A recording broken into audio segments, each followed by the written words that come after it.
लड़ने तुम आगे बढ़ो। जय श्री राम।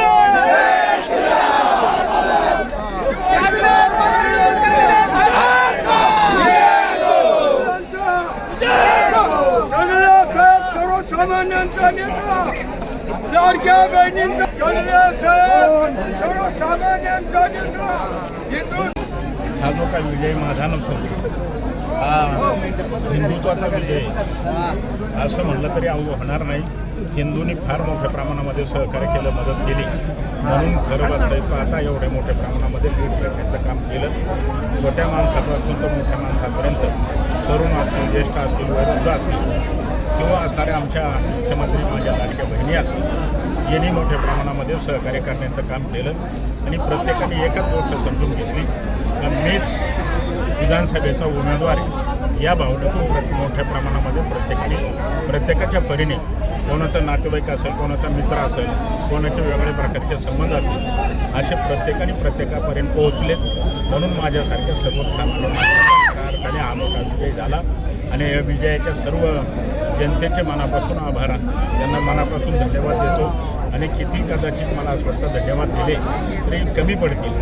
एवढ्या मोठ्या प्रमाणामध्ये प्रत्येकाने सहकार्य, कुठल्याच प्रकारची अपेक्षा न ठेवता, अपेक्षा न करता किंवा कर्डिले साहेब सांगतील मग मी कामाला लागेल, मग मी लोकांपर्यंत जाईल अशी कुठल्याच प्रकारची अपेक्षा न ठेवता ज्याच्या परीने फिरण्याचं काम केलं. आणि हिंदुत्वाचा मुद्दा फार मोठ्या प्रमाणामध्ये कामाला आला.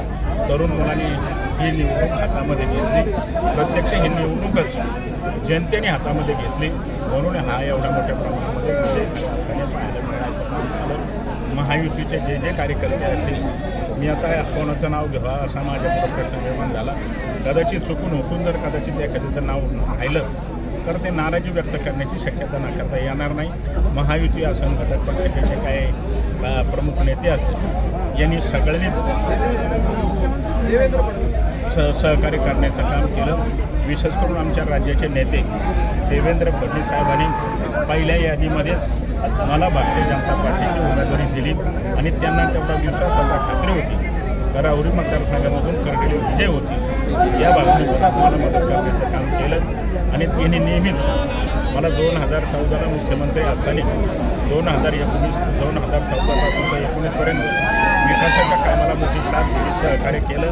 आणि आज हा विजय केवळ विकासाच्या आणि पैशामुळे पाहायला मिळण्याचं काम विचारकडे होतं. म्हणून आता राज्याचे भारतीय जनता पार्टीचे नेते आणि देशाचे नेते यांचेसुद्धा मनापासून आभार मानतो, त्यांना धन्यवाद देतो. हा निर्णय जे आता नेते मंडळी असतील, राज्याचे असतील, देशाचे असतील, ते निर्णय घेतील. पण मला वाटतं त्याचं कारण असं आहे की आता निवडणूक लागल्यापासूनच राहुरीनगर पाथर्डी मतदारसंघाच्या जनतेची अपेक्षा एकच आहे.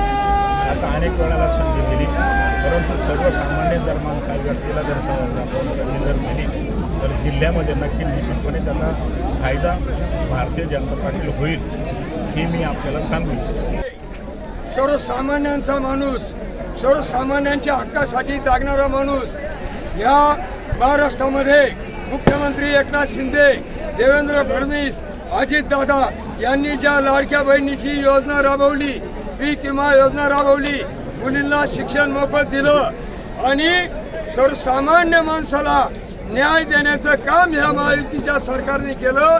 म्हणून हा दैदिप्यमान विजय आपल्याला पाहायला येतो.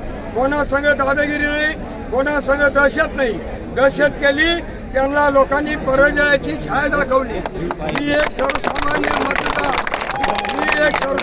मतदार म्हणून सांगू इच्छितो, या तालुक्यामध्ये बहुत वर्ष तुम्ही आमदारकीची स्वप्न भोगली, पण आमदार असताना तुम्हाला परमेश्वर कृपाने आमदाराला एक पद मिळत असतं, पण तुम्हाला जयंत मामा असल्यामुळं 6 पदं दिले.